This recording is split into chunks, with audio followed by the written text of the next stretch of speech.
You know Gray Bar for electrical parts, but there's one more thing you may not be thinking of us for that can help maximize your next project's total value. Our pre-project planning services are designed to help you win the bid, save on labor costs, and keep your installers productive across your entire build. The sooner you call us, the better. Because when we're there from the beginning, we can anticipate your needs and help you solve problems before they become problems. Yep, Gray Bar does that.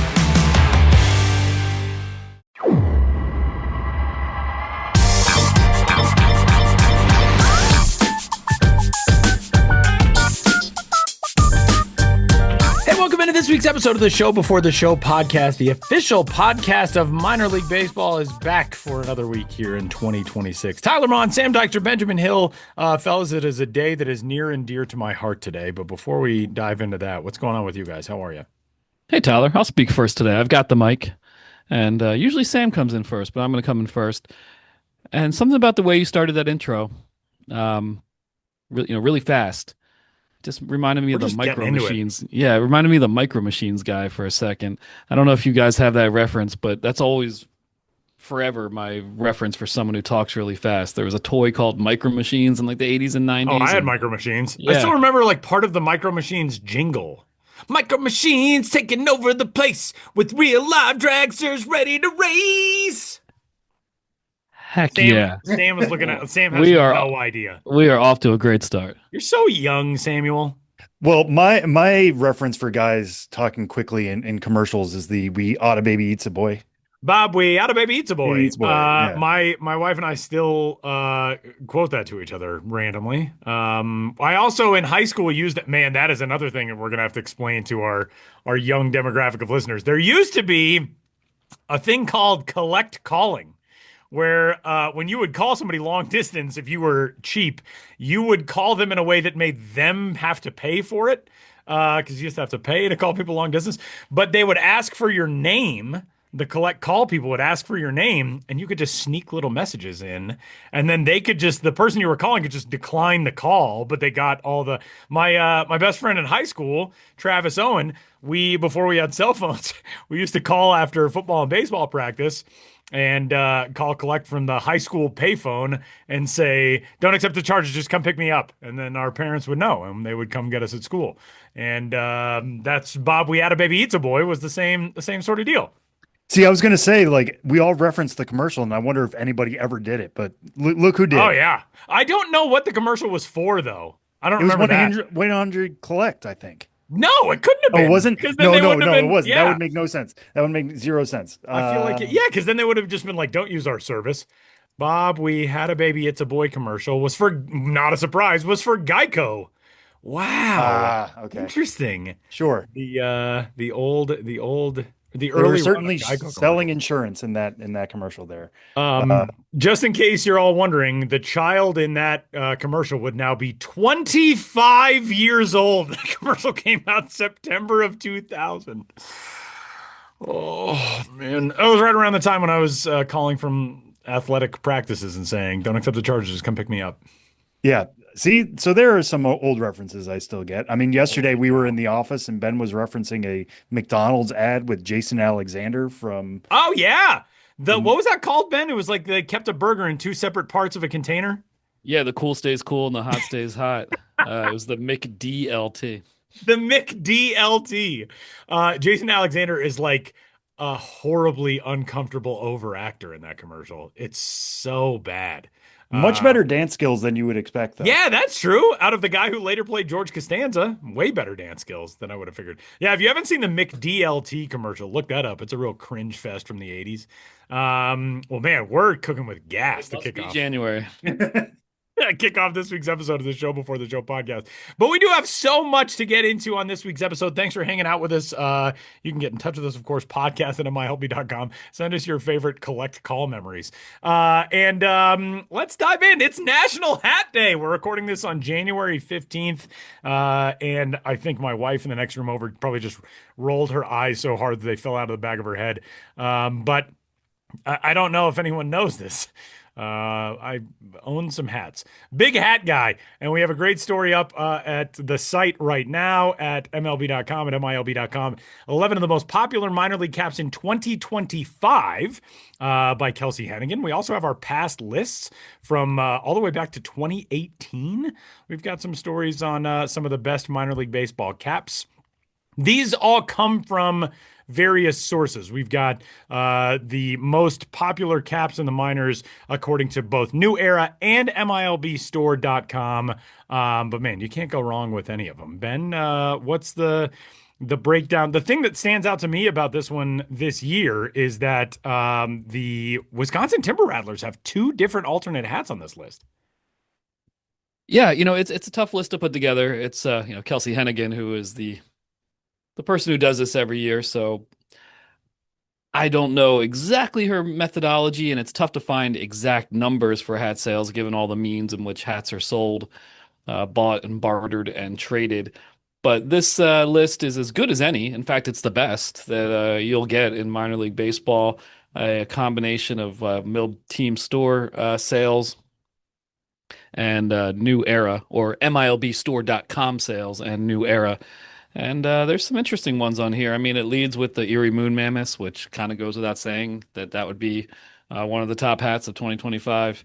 Of course, the John Oliver created alternate identity worn by the Erie Seawolves this season. Love to see Exploding Whales on there, the Eugene Exploding Whales. We've talked a lot about that, but it's an alternate identity based on what some say is the world's first viral video of a whale exploding on a beach in Oregon way back in 1970. And so on and so forth. Some are really local, and they speak to, doing really well locally. So, for example, the Albuquerque Isotopes 505 hat, because 505 is Albuquerque's area code. I highly doubt that's selling like hotcakes, which I guess, hotcakes always sell well, throughout the country. But in Albuquerque, that really resonated. And that's a sweet looking hat, too, with the 505 running diagonally across the front. And, so forth and so on. We have alternate identities. Tyler, as you mentioned, we've got two Timber Rattler alternate identities. One has been around for quite a while now in various forms, the Udder Tuggers, which was an alternate identity based on the Timber Rattlers' long-standing, salute to dairy night because of the dairy industry in Appleton, Wisconsin area. But now they've got frozen pizzas on the list.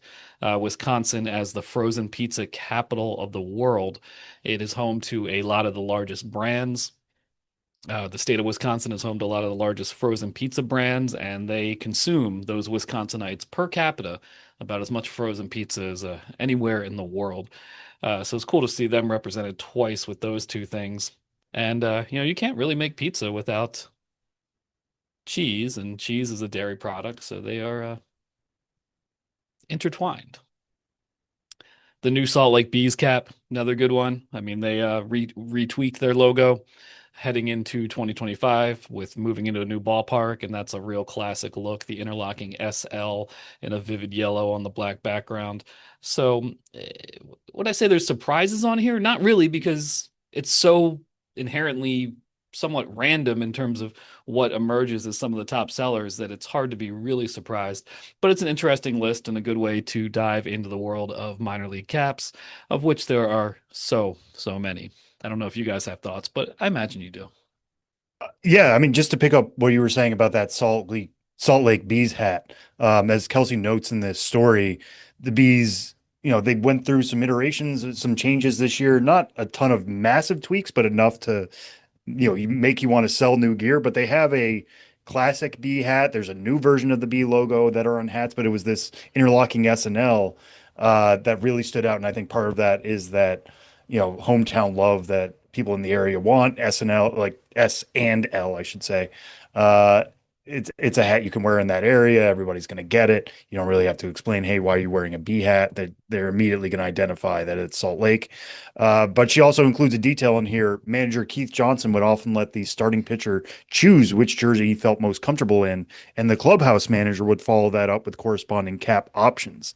I feel like we don't talk about that enough, of like how they decide to wear certain jerseys on certain days. Not necessarily alternate identities that are planned out months in advance and years in advance in some cases. But like, why are they going with the yellow that day instead of the black? For Salt Lake, it was whatever the starting pitcher wanted. I And I feel like love that's that. how most teams do it, I would be would think starting pitcher so. wise. But I think equipment managers also, like if you're a clubby and you've only got like one option, that's clean, like you had an issue with the laundry or whatever, I would think at times it probably comes down to that too. I'm sure. I'm sure there's tons of like we could talk to a clubby on every day and we would hear a different story of, hey, why are you going with the home alternates instead of the home whites? That would be kind of fun actually to just check in on that. Maybe that's something we do as a series as the season rolls along. We did a little bit of that in the Somerset episode last year, but maybe that's something we expand. And also just to throw out there the fact that the Rocket City Trash Pandas are still selling and appearing on this list. It's still the number one regular identity, not alternate identity, regular identity I get asked about most. When people find out I work in minor league baseball, I cover minor league baseball, they're like, yeah, aren't there some crazy names like the space raccoons or something like that? And it's like, no, it's the trash pandas. But I think that's because people identify this look and they're just like, man, it's just so out there. And it sticks in their brain and they kind of want a piece of it, whether they've been to a Rocket City game or not. So kind of cool to see that still pop up on here. You don't have to just come up with alternate identities to sell hats. And also just the mix of, what Ben was talking about too, with some of the local stuff and the fact that Reading is on here just for having a hat that has a hot dog. That's all it is. That was selling in all 50 states. People just want to show up to a game with a dog hat. That's all it is. So it's a really eclectic mix here. Tyler, do you own any of these as you're looking back at your hat wall right You now? know, of the ones in this list, I don't own a single one of these. Which Slipping. I really might have to change that. I was in Salt Lake this year for Home Run Derby X, but I went with the classic, just the bee with the baseball bat, because I mean the bee is adorable. It's like a little guy, he's got like a little smile. So I went with that one. Yeah, I don't own any of these, which is very dumb. I really need to get the exploding whales. Not because it's, not just because it's one of the greatest hats I've ever seen, but that's also, as Ben noted, that's like one of the first viral videos that I remember. Like, I remember somebody showing me that video like freshman year of college, and they had somehow, downloaded it from like E-Bombs World or something. We're talking about a lot of old things on this episode of the podcast. But yeah, I gotta get some of these. Yeah, I saw the Exploding Whales video for the first time on a passed around VHS I remember you cassette. told us that. I mean, that's incredible. I feel quite old. We had the internet then as well, but it was a merging of the two eras at that point. I was looking back at the hat wall because I remember way early on in my MILB.com days, back when Vine was around. God, this is like a whole podcast of just remembering some things. But I did a Vine in which I had hats that all spelled out National Hat Day, but I don't remember what I used for the Y. And so I was looking back at the wall to try to figure out what I used for the Y. I guess I could use I have the Hartford Yard Goats their Copa identity, which is like a sugar skull goat, and the horns sort of make a Y. I got to figure that out. I might do another Who one knows? today. Yakima Bears. Who knows? Ooh, the Tampa Yankee. Well, they were a TY, I guess, for a while. And obviously have not been the Yankees for a long time. Anyway, neither here nor there.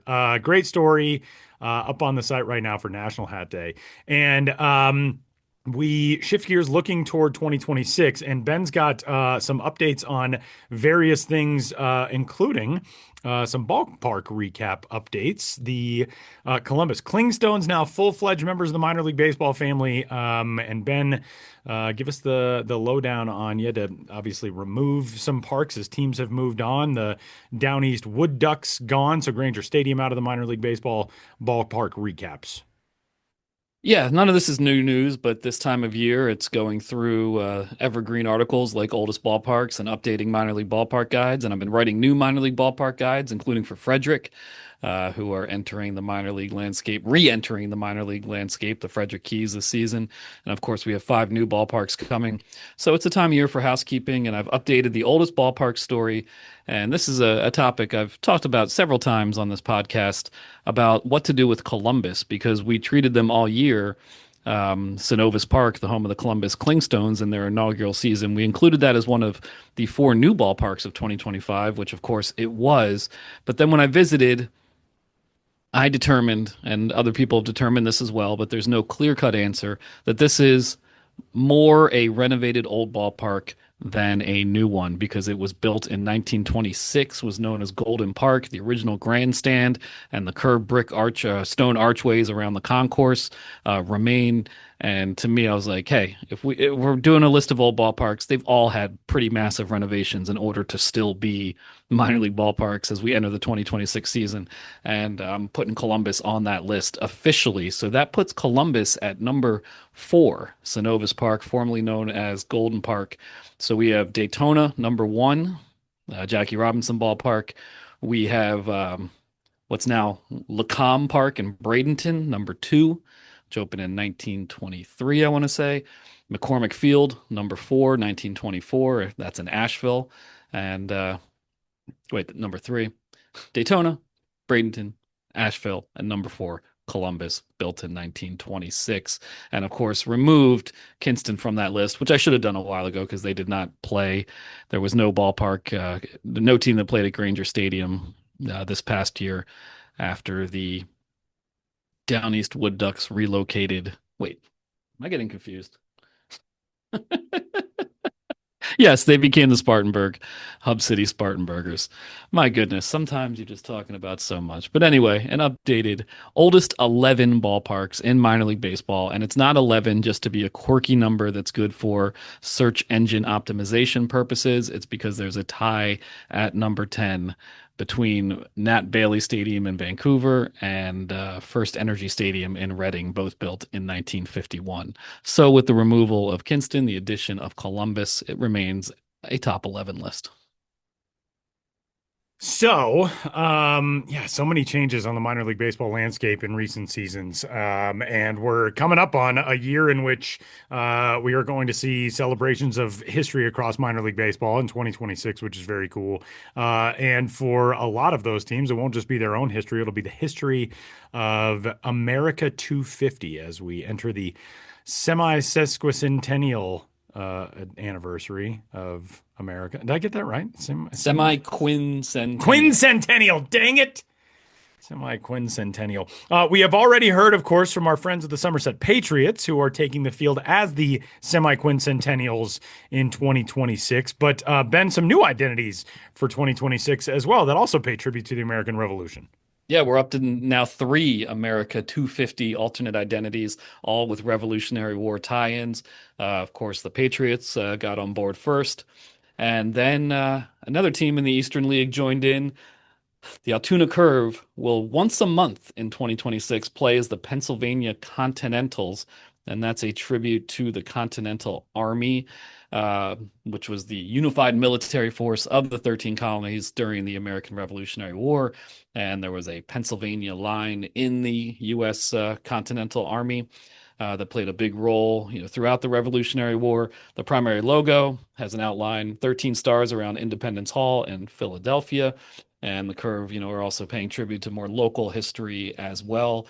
They made their announcement, which is a Batman and Robin themed alternate identity announcement for reasons known only to the Curve, but they're always been pretty goofy in that regard, having people dressed as Batman and Robin announce this at, what was it called, like Fort Roberdeau or something like that, a Revolutionary War fort right outside of Altoona that housed the Continental Army during the Revolutionary War.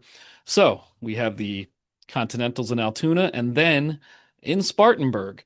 Last year I learned about Spartanburg because the Hub City Spartanburgers hit the minor league scene, and I concentrated more on the fact that they went by the Hub City name instead of the city name Spartanburg, and they incorporated Spartanburg into the team name and blah, blah, blah, and learned about Hub City and how the area used to be a hub for train transportation and railroad tracks, and didn't really think about where the city name came from, Spartanburg, and it's because of the Spartan regiment in the Continental Army. And so the Hub City Spartanburgers will be playing as the Spartan Regiment as an alternate identity for 3 games in 2026, paying tribute to that regiment. One of their greatest victories, according to the press release, was the Battle of Cowpens in 1781. And now baseball, every team has a bullpen. So I'm thinking, can they do some kind of tie-in with the Battle of Cowpens and bullpens? something to consider, or at least something I would consider, as goofy as it is. So Spartan Regiment for the Hub City Spartan Burgers, and it's a pretty clean design, gold interlocking SR with regiment written in a kind of as if it was a quill pen, as if you were signing the Declaration of Independence. So we're now up to 3. And when the Spartanburg Hub City Spartan Burgers announced the regiment alternate identity, they said it was a celebration of America's Sester Centennial, Sester Centennial. And I was like, wait a second. Through the Patriots, I just got used to this being the semi-quincentennial, and sesquicentennial is another word for a 250th anniversary celebration. So we no longer have uniformity in the world of minor league baseball regarding what word to use for America 250. I think I'm going to keep going with semi-quincentennial because the Patriots, got that in my head first with their alternate identity, but we've learned that sesquicentennial works well. I also have realized why sesquicentennial was stuck in my head, and that is because that's for 150 years, and I live in the Centennial State, which is celebrating its sesquicentennial. Sesquicentennial. Sesquicentennial. 150 words. All right. That is the latest and greatest for some America 250 alternate identities. And now, time for an interview. Ben got a chance for a cool off-season conversation this week that we're going to hear right now. Ben, tee it up for us. Yeah, there's a new book out, or fairly new book out via McFarland Press called Attorneys in the Baseball Hall of Fame. And it features 11 chapters, each one dedicated to, yes, an attorney in the U.S. Baseball Hall of Fame. Some of them are kind of obvious attorneys, people who went on to be commissioners or executives. Some were players or managers who chose law school as they were developing their baseball careers, kind of as a fallback option. It was an interesting book with all sorts of different contributors in the field of law, writing these profiles. But a guy named Lou Schiff helped put it together and edited it. And I said, well, it's a minor league baseball podcast. We got a minor league angle here. And, he rattled off a few. And of course, anyone with a career in baseball has some minor league tie-in. And also, I would say it's January. So let's stretch the parameters a little bit and learn about attorneys in the Baseball Hall of Fame via my conversation with Lou Schiff, one of the book's editors and authors.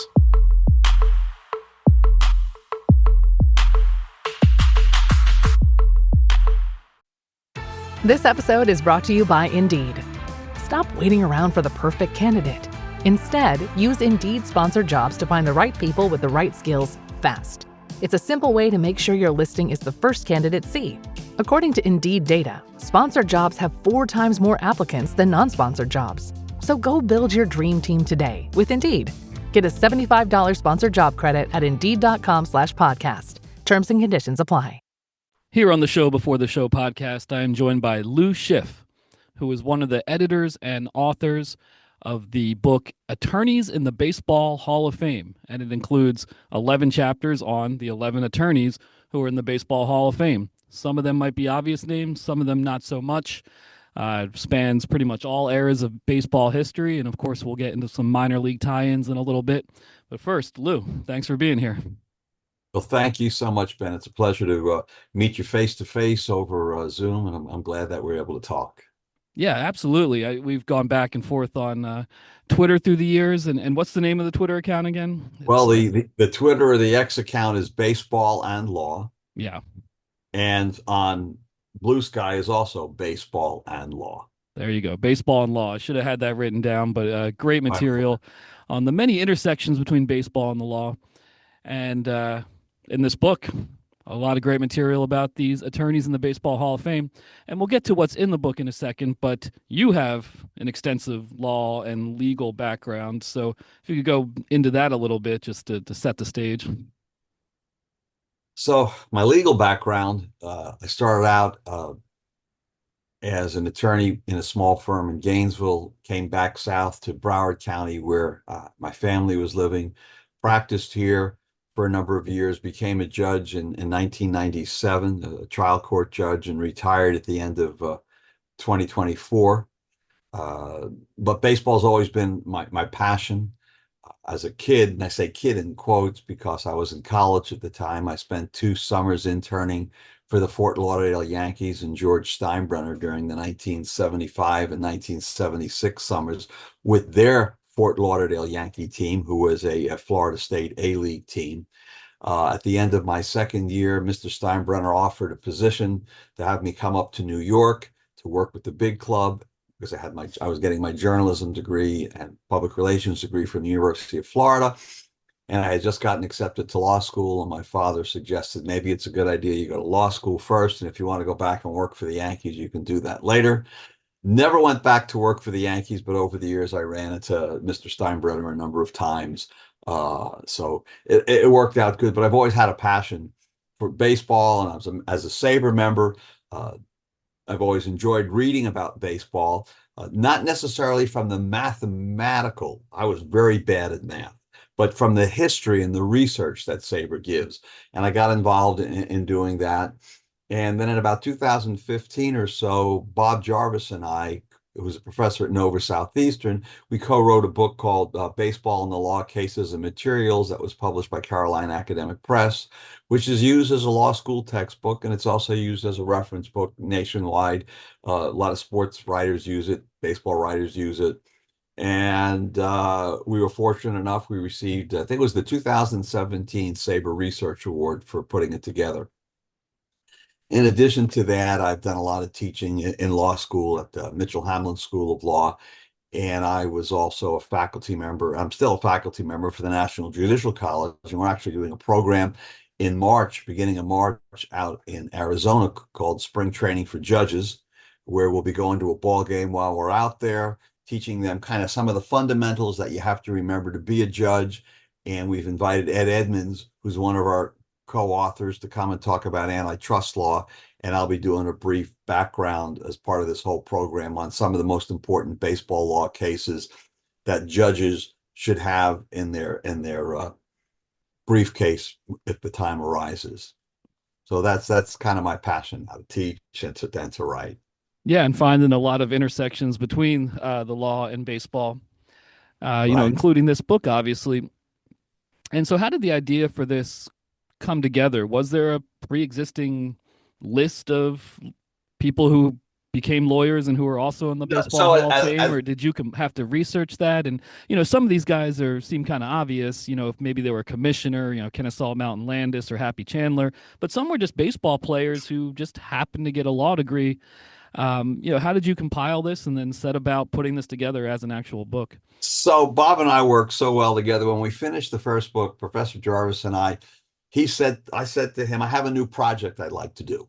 And he goes, what is it? I said, I've got a list of attorneys that were in the Baseball Hall of Fame. I'd love to do a book, not a legal book that you need a legal degree to read through, but just a short biography book to tell stories about how their law studies or their legal careers impacted, like you said, on the intersection between baseball and law, and how them understanding law aided them in their careers in baseball. And so Bob was, that's a great idea, but I don't have time for it. And he said to me, well, why don't you write it? And I said, I'm a full-time judge. I don't really have the kind of time to do that type of project. And about 3 years ago, maybe 4 years ago now, Bob and I talked all the time. And he goes, you still want to do that baseball book about lawyers and attorneys? I said, sure. So we reached out and we reached out to McFarland with the idea. And I want to thank, McFarland Publishing. We reached out to them and we said, hey, we got an idea for a book. And they liked it. And then Bob, through his contacts, and me through some of mine, we put together a bench basically of law professors and law librarians who love baseball like Bob and I do, and everybody took an assigned chapter. And so folks, here's what we have, who wants what chapter, and most folks were able to pick the chapter that they wanted. And what we tried to do is Professor Jarvis then came up with a rubric and just for writing standards, had us all write in the same type of style. So when you go through the book, aside from seeing, say, my name is on the Tony La Russa chapter, you wouldn't know that from anybody else because all the chapters read the same. And so we agreed to all do the same type of style.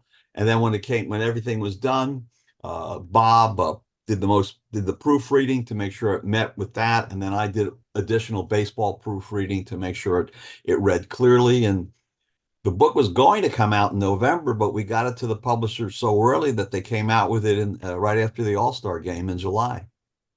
Nice, and it does have a uniform style given all the contributors. It's not one where there's tonal shifts or anything like that. Um, I mentioned this earlier, but being the minor league baseball podcast, let's get into some minor league aspects of the stories of some of these players. I mean, obviously, almost anyone who works in baseball, whether they're an attorney or not, some part of their story has something to do with the minor leagues. So you see a lot of the minor leagues ebb and flow throughout these the story of these players, whether it's well, pretty much any of them. Jim O'Rourke, Miller Huggins, Larry McPhail, involved in the minor leagues in a lot of years.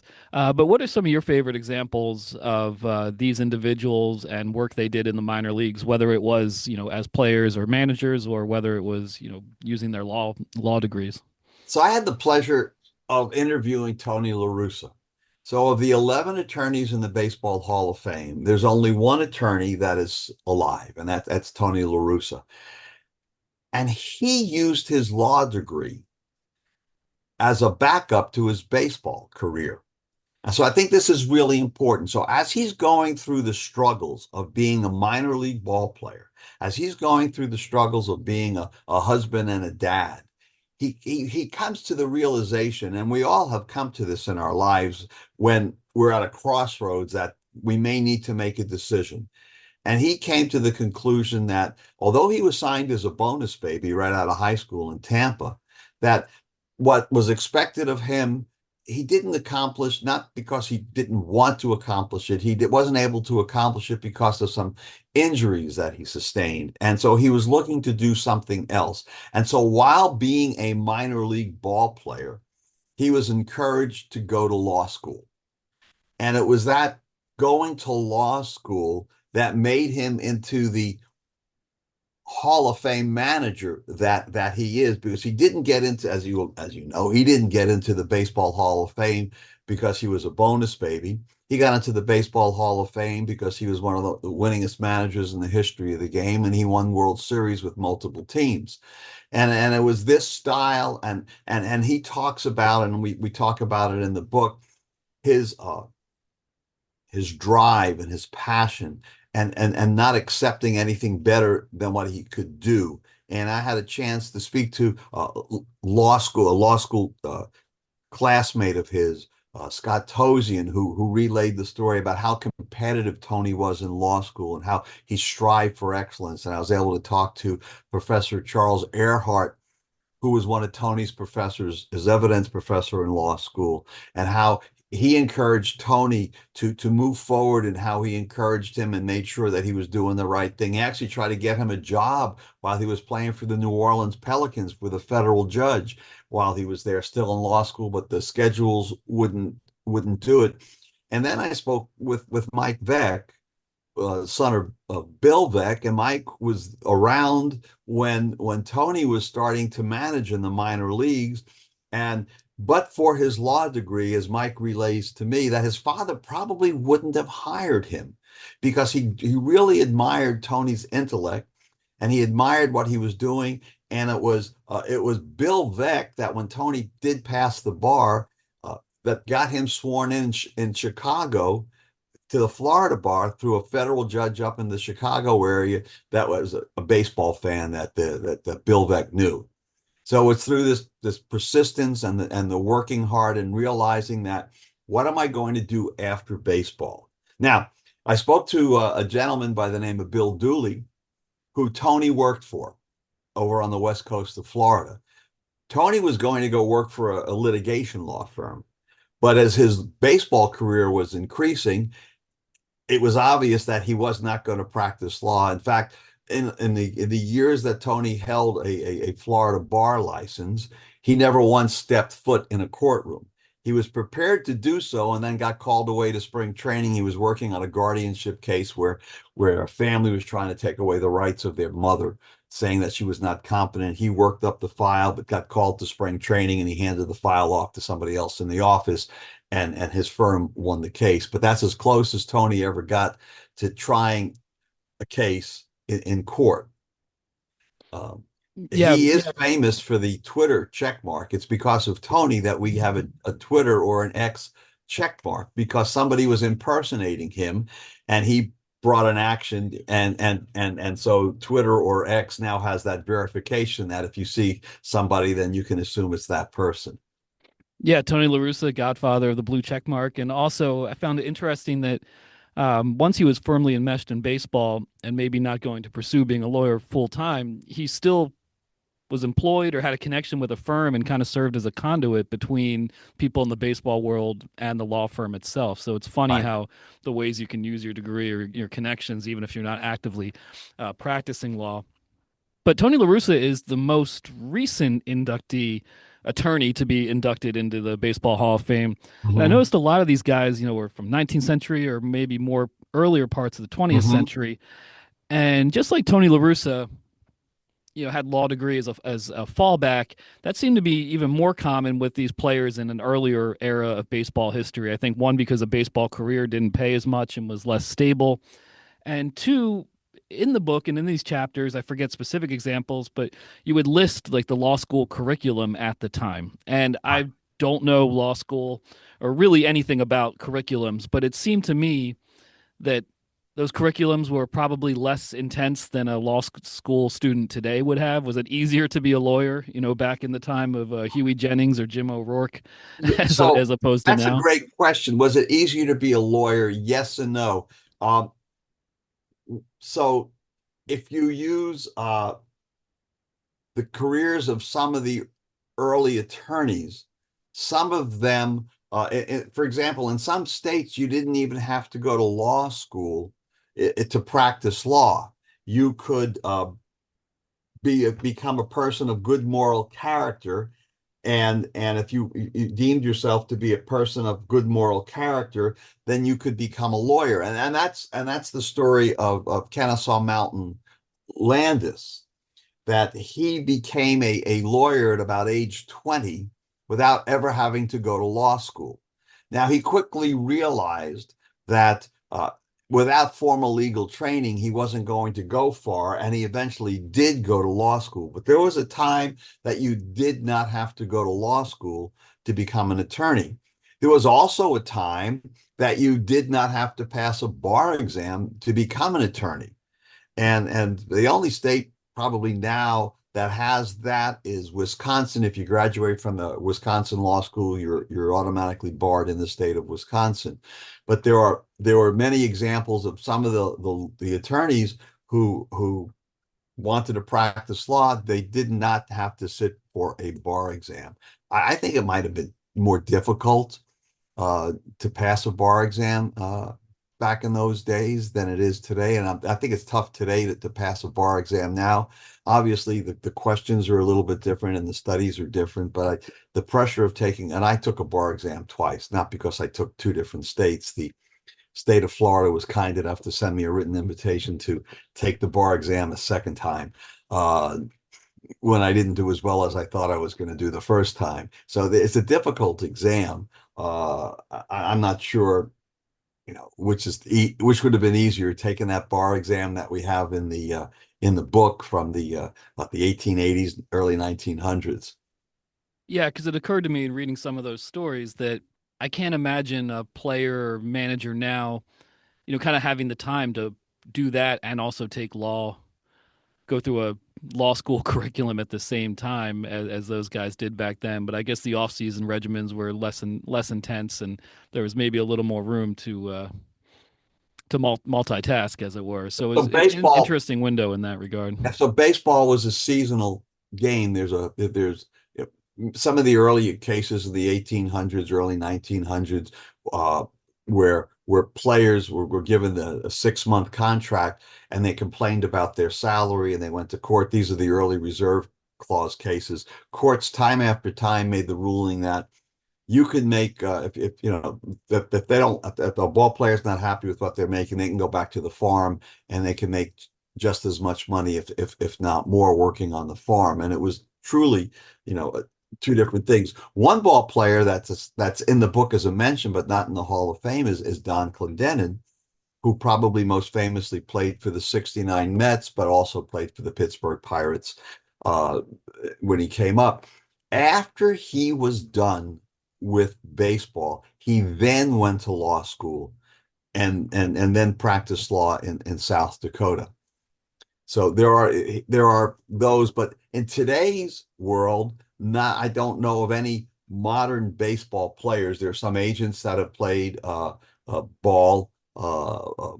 Brocious comes to mind as a guy that was a minor leaguer that became a lawyer and that was advocating for minor league baseball, as you know very well. Yeah. But there aren't a lot of gentlemen or ladies like him that played professional sports and segued on to becoming a lawyer.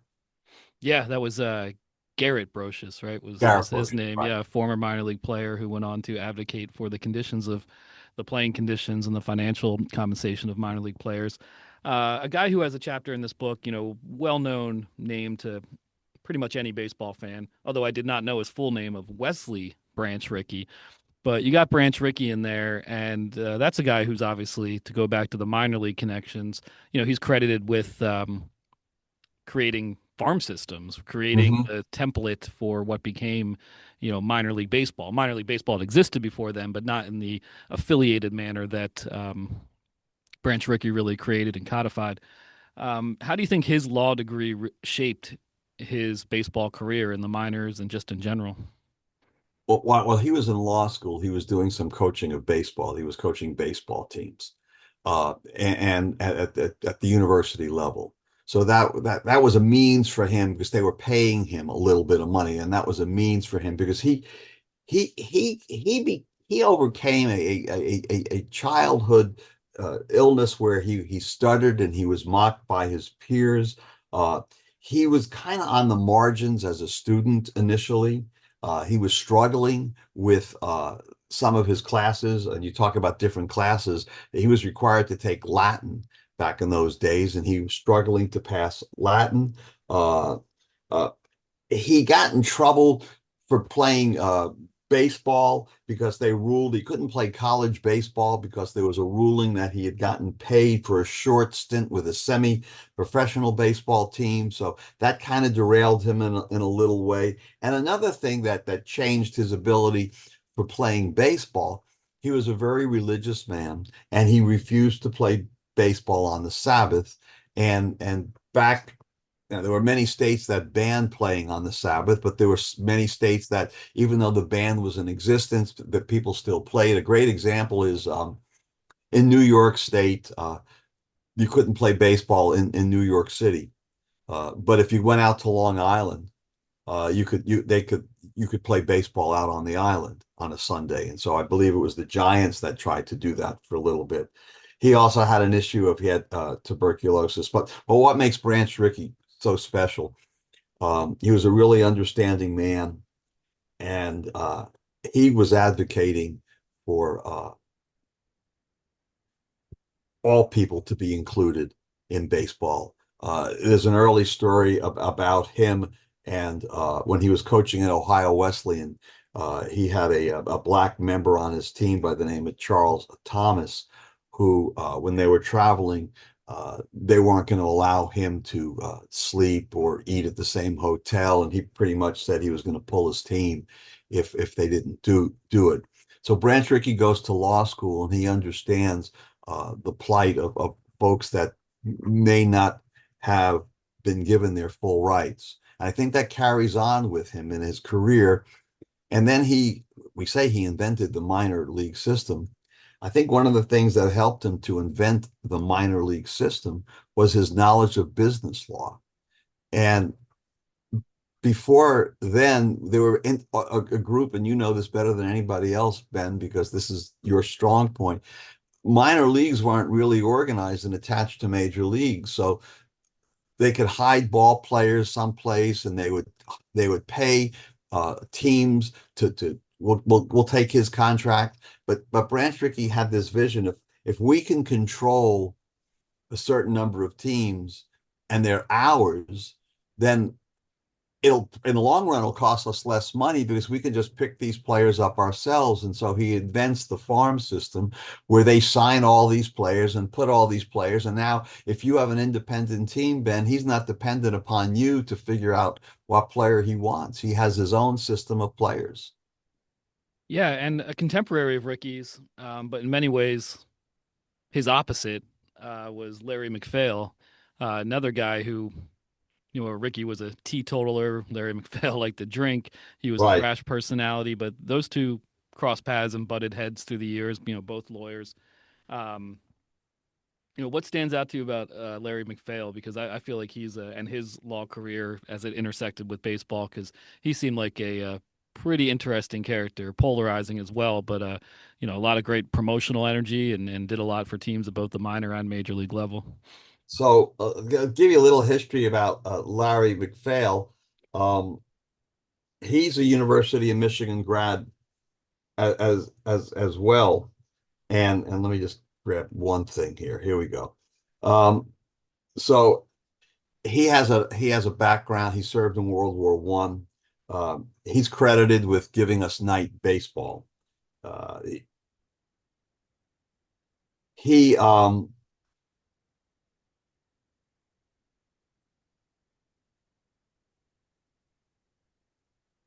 he spends time at George Washington University. Uh, at that time, John Marshall was on the faculty. John Marshall Harlan was on the faculty. Um, McPhail's practice is a really short-lived type of practice.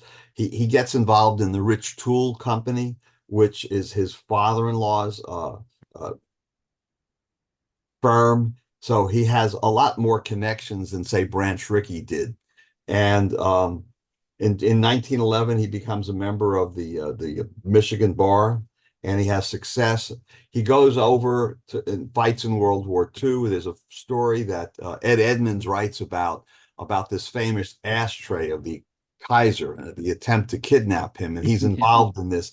But Ed finds this new research that says it's really not the Kaiser's ashtray; it's somebody else's ashtray. And it's in the footnotes. A lot of the stuff, as you mentioned earlier, we have in a book of 13 chapters, basically 1,300 footnotes. Let me.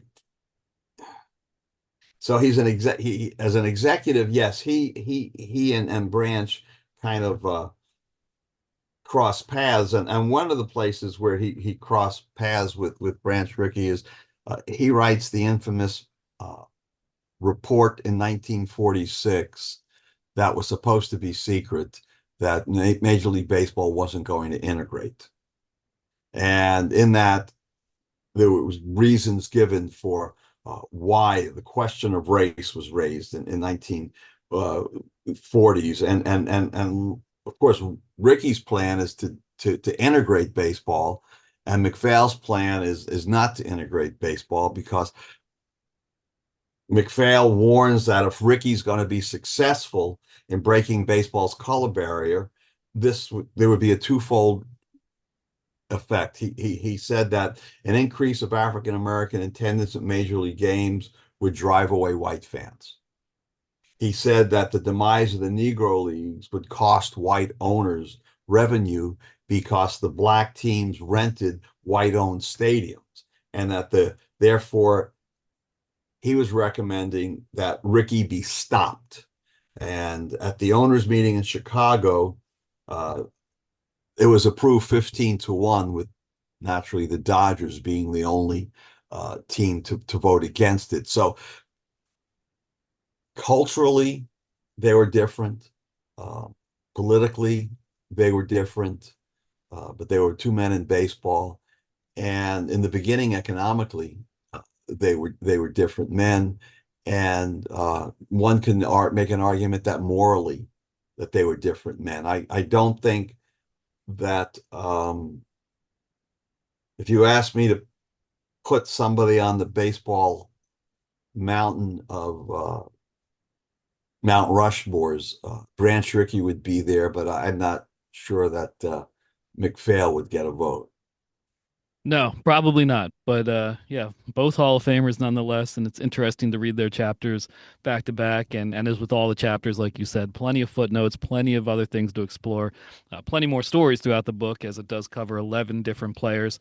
And I guess before I let you go, I'll say, are there any lawyers who should be in the Hall of Fame who are not, who you feel you should stump for, that need to get in? If we need a 12th attorney in the Baseball Hall of Fame, is there anyone that comes to mind, or you think this 11 is solid? Somebody asked me who I would take out. I won't go there. One person comes to mind, and I think we all have read his story because it's been written a lot in the last 10 years, is Mo Berg, Yeah, as a spy. yeah, And there's been a couple of very good books about Mo Berg, and what he did for our country. And so from that standpoint, the next person in might very well be Commissioner Manfred. oh right, yeah, He might be the 12th, because the other attorney commissioners have come into the game. One thing that's interesting is, we didn't talk about him, but John Montgomery Ward, who is the oldest of all the ball players, or the executives or the managers that are in the Hall of Fame. He was born the earliest. He wasn't the first person put in. That was Judge Landis. John Montgomery Ward doesn't get until 1964 because John Montgomery Ward formed the Players League, which went opposite baseball magnates at the time, trying to get them to change baseball and do away with the reserve clause. And you talk about someone that went to law school. He never intended to go to law school. He intended to play for the Providence Grays, but he gets traded to the New York Gotham, and he goes kicking and screaming. So he winds up going to Columbia Law School and gets his degree and forms the Players League, forms the first baseball union. And then later on in life, he actually represented some of the Major League Baseball owners once his Players League failed. yeah. So another fascinating baseball story, and yeah, the early 20th century is a much more wild and woollier and interesting period of baseball history in general. So interesting to explore it through the law. You can check it all out in Attorneys in the Baseball Hall of Fame. And Lou Schiff, one of the editors, thanks so much for joining me. Thanks, Ben. Thank you so much.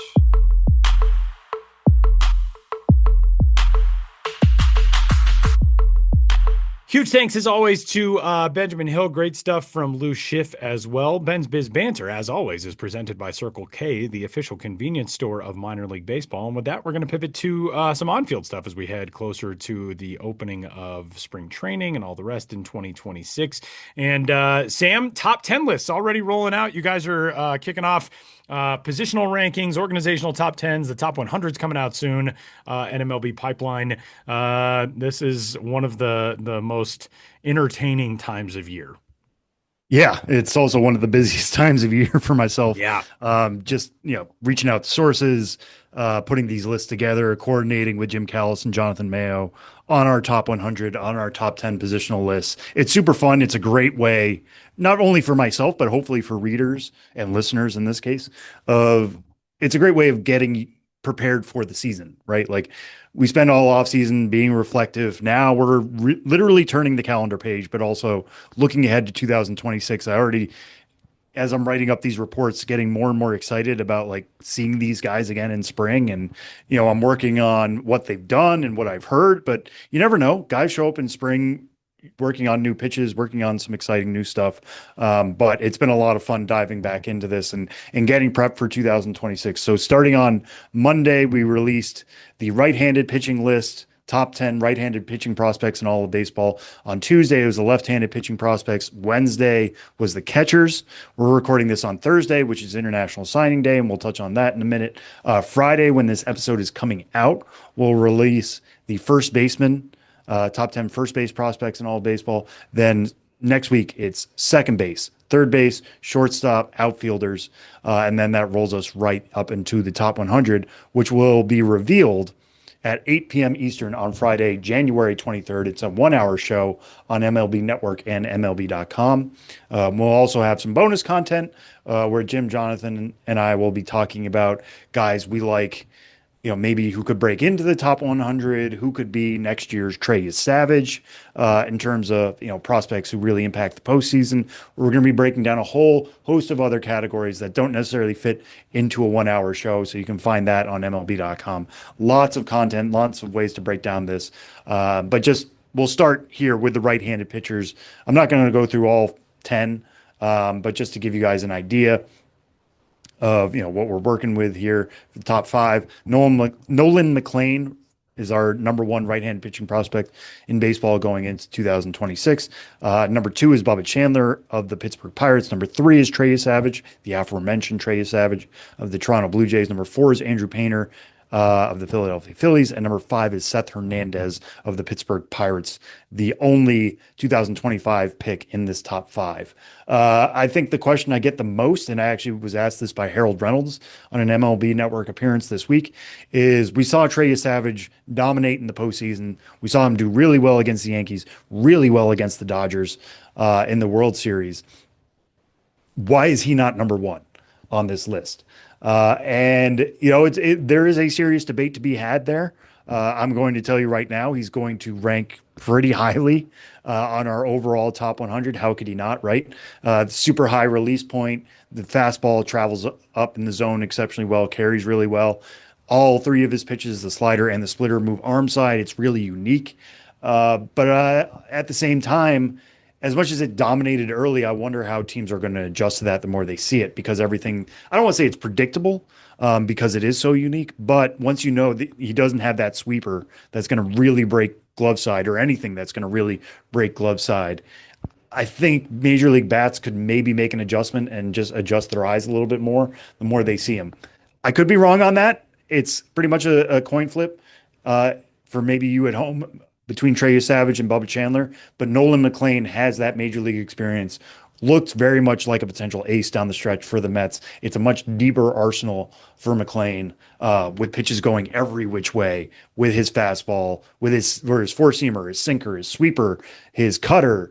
He's got a changeup too. He's got a curveball that's the spinniest pitch in all Major League Baseball. There's just so much to like about Nolan McLean. So once you put together that entire package, I don't want to say it was easy, but it was much easier to make the call to put him there at 1 instead of just saying, you Savage pitched in the World Series, let's slot him into the number 1 spot.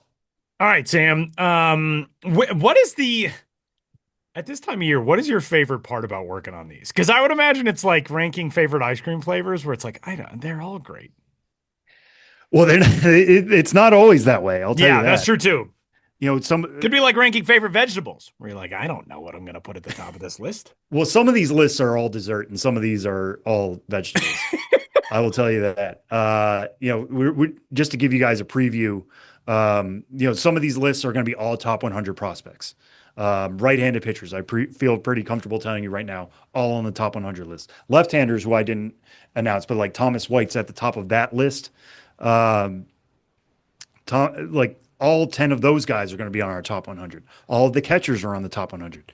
We haven't done anything like the second base list, the third base list, especially right now, is not deep at all. So we're writing guys up for those lists, even though they're not on the top 100. The top 10 list comes out earlier. So sometimes you're writing up a guy who's like, I don't know how to feel about this. The defense isn't that good, but he's coming off a good year offensively. The data is so-so, but there are things that will point to him hitting for power. We're already getting to that point. That's where I'm at right now. I'm going to be diving fully into the top 100 and wrapping up all those reports next week. So maybe I'll get a little bit more excited, but we're getting into that nuance period now where like not everybody's a star. And not all of these guys, just because they're on a top 10 list, are going to be a star either. There are people who Cam Caminiti, for example, number 10 on our left-handers list, was dealing with some injuries at the beginning of last year. They really brought him along slowly. It was forearm tendonitis. Came on strong late for Atlanta, but if he's already dealing with forearm tendonitis, there's some alarm bells that go along with that. This is still just going to be his age 19 season. Like, you could tell me he's a future number 2. You could tell me he's a number 5 starter for somebody down the line. We'll see how things go for Cam Caminiti. But yeah, my favorite thing is kind of what I've already touched on, though, is diving into these guys and, just getting more excited about, hey, what is going to be different about them, or what have I heard? I think that's my favorite thing. I've come around on it in a odd way, but like, I have preconceived notions on these. Reaching out to sources and talking about these guys more and finding out, like Raniel Rodriguez, this is included in his report. You would think he's so young, right? Coming off age 18 season. You would want to get him as many reps at catcher as you can. And the Cardinals are certainly going to do that. It sounds like they're going to get him some time on the infield too, which is a sign that they love his bat. They think they can really push the bat, and they're not going to wait for the catching to come around if he's slugging 650 in Peoria when he goes back there next year. Like, they're going to be like, hey, if we need to get you, they didn't, Right. My sources didn't specify exactly where it's going to be. It's pretty easy to read between the lines and think that's going to be first base for somebody of his size and athleticism. But we'll see how things go. But finding that out, that's my favorite thing, is like, hey, everything I can do all the research on these guys. I can watch video, things are happening behind the scenes. Bringing that forward to people is my favorite part of this. All right, Sam. What is what's the list that gets the most feedback from people? Like, what gets people most fired up? Obviously, like, positionally, I feel like there aren't going to be a ton of people who are, super fired up just to see, like, I gotta see the top 10 first baseman this year. But is there a category that, like, every year you're like, oh man, we're gonna deal with a lot of a lot of chatter from this? I mean, the top 100 certainly. Yeah, definitely. Because that just sure. like, everybody has an opinion. Everybody has their internal top 100. And I'll say what I say every year. There is no golden list. There is not, Moses walking up and getting the 10 commandments and everybody being like, oh, so that's the order it goes in. There's not going to be some list that's handed down by Rob Manfred, not to equate him with God, I guess, in this scenario, but like by somebody out there. Like, we're all just trying to, we're all just out here educated. trying our best. Yeah. Scouts are doing it. We're doing it. Right. It's all extremely educated guesswork, but like, something's going to happen to some of these guys. Baseball Prospectus had a great story today out on Jordan Walker, and we were all high on Jordan Walker. Everybody across the industry has not gone the way the Cardinals, anybody would have thought. We're not going to be going 100 here, but I will say the one this time, I already touched on Savage, because I figured that was going to be something we were going to get a lot of questions about. The one that I've gotten a lot of responses back from the public on is the catcher's list. Because if you look at the catchers list right now, Samuel Basallo is number 1, Carter Jensen is number 2, the aforementioned Raniel Rodriguez is number 3, Alfredo Duno is 4, Josue Briseño is number 5. There's not a lot of guys who you are dead sure will be catchers, right, amongst that top 5. That's a good point. And I think people assume, like, well, if you have questions about it, they should not be in that top 5. Samuel Basallo hits the ball extremely hard, and is a really good thrower, makes her a big target back there, 6'4". I know the Orioles have Adley Rutschman. They're banking on him turning it back around in 2026, and maybe Basallo ends up getting more DH or first base duties. But for right now, he's played mostly catcher, and that's what we have to go off of. Unless we hear clearly that this guy is making a positional change, somebody like Sal Stewart, for example, he's going to be on our first base list, which will be out by the time you guys hear this, so that won't be a spoiler. But he's got a lot of time at third and second. So if we were just going off what he's done, he would probably be on the third base list. But the fact that we know he's probably going to be more first base for the Reds, we put him on the first base list. Otherwise, the Orioles still want to see Samuel Basallo at catcher, so we have to put him on the catching list. And the way he hits the ball as hard as he does for as young as he is, he's just age 21 right now, makes him the best catching prospect in baseball. For me, it is an interesting debate between him and Carter Jensen, who has always been somebody who's like made steady gains defensively, no doubt. I'm not going to say he's like no doubt a catcher. He's going to be above average there. He's probably just going to be average, but that's going to be his future position. I don't foresee him moving off catcher at all. And he's somebody with major league experience, great major league success. How do you balance that with Raniel, 19 right now, but already has high A experience, and at least plus power, raw power. Like projecting forward, yeah, Ronnie Rodriguez's ceiling is probably above Carter Jensen, I guess, given that he could be like a future 40 homer guy. I'm not going to say like, oh, if we will look up in 5 years and he's hit as many homers as Cal Raleigh. Like, I'm not going to do that. Cal Raleigh set the record for most homers by a catcher. But if Rodriguez mixes in a few 40 homer seasons, no, I wouldn't be shocked. But the error bar is just so big on young catchers like that. It's a demanding position. Guys break down. We've seen that with Ethan Salas, right? Who's not on our top 10 list. He was the number one catching prospect in baseball 2 years ago. He's now off the top 10. Man, that is wild. It is wild because 2024 didn't really play well at high A, made some adjustments in the second half. That's why we still believed in him. Looked a little better in the Arizona Fall League. And last year basically didn't play at all outside a handful of games at Double A because of back issues. Was supposed to go to the Arizona Fall League, and then they still wanted to protect him from the back. So we just haven't seen it from Ethan Salas. What we're banking on, if we were to rank him in this top 10, is something that happened 3 years ago now. Right. And that's just really tough to do. That was one piece of feedback we got a lot from scouts and evaluators. Like, I don't know if you can do anything with Ethan Salas other than hope. So the catching position, you have some really good, backstops back there. Joe Mack is somebody who I would say is the best defender on this list. Blake Mitchell is also, he's one of my favorite guys to watch catch because he gets so low in the way he catches. His receiving is so interesting. So he's able to catch those low strikes and steal low strikes exceptionally well. But balancing that with guys like Briseño and Ballesteros, who are more likely first basemen or DHs, it's tough to do. And that's something that every team has to figure out. How do you balance the bat with the glove? It's tougher at no other position, I would say, than the catching position.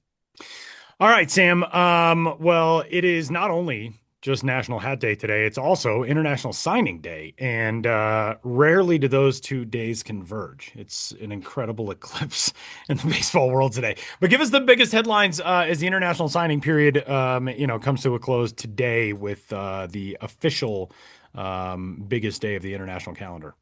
Yeah, there's still some adjustment in my mind because I think of International Signing Day July. As July 2nd. Right. Yeah.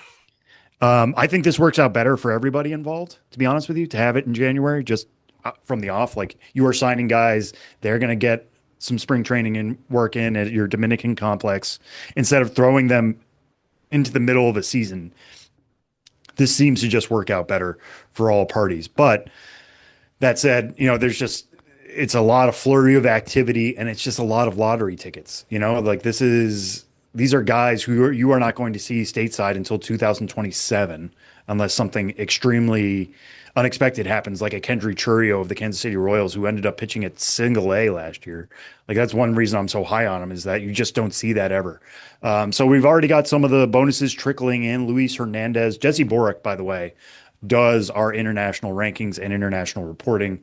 So all of this is coming via him. There's a story up right now on MLB.com/pipeline in which we're constantly adjusting it during the day. By the time you guys hear this, it'll mostly be finished in case there's a few extra signings that haven't been announced yet. But as it sits right now, all top 5 prospects have been signed. Luis Hernandez, shortstop out of Venezuela, goes to the Giants for $5 million. Number 2 is Wandy Asigan, shortstop out of the Dominican Republic. He goes to the Mets at $3.9 million. Our number 3 prospect is Francisco Renteria, an outfielder from Venezuela. He goes to the Phillies at $4 million.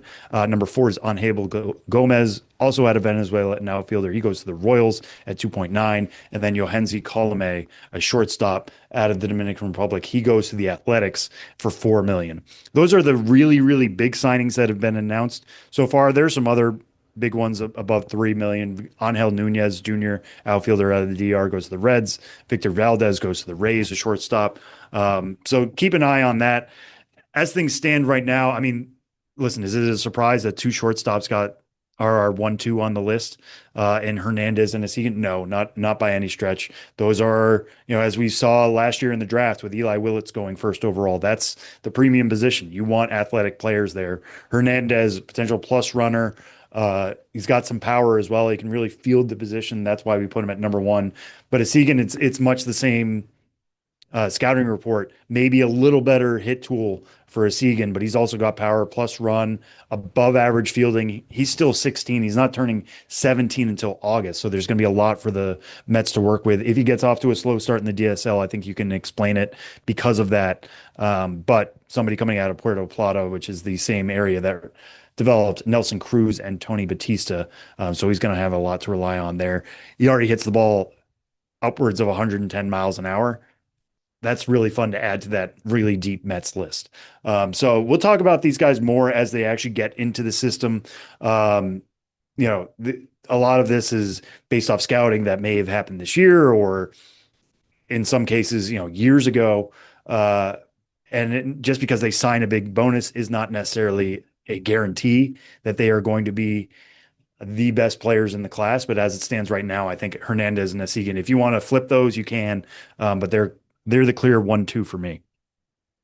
One interesting international signing, of course, from, a level of dork like myself. The Los Angeles Dodgers have agreed to terms with German left-handed pitching prospect Tom Applebaum, who has inked a deal with them. 6'4" lefty, can touch low 90s, but really interesting guy. Francis Romero, who's an outstanding sports writer who covers a lot of the international scene, said that he has seen some similarities and some comparisons to Chris Sale, a young Chris Sale, which obviously the velo will have to grow and all that, but kind of an interesting one. I always am fascinated by the guys who get signed out of the non-traditional baseball places. So cool when they're, but of course you can follow along for all the international signing day news at MLB Pipeline. And coming up, we'll step aside for our final timeout, bringing on back with this week's episode of Name That Dude and wrap things up on the other side of this week's episode of The Show Before the Show.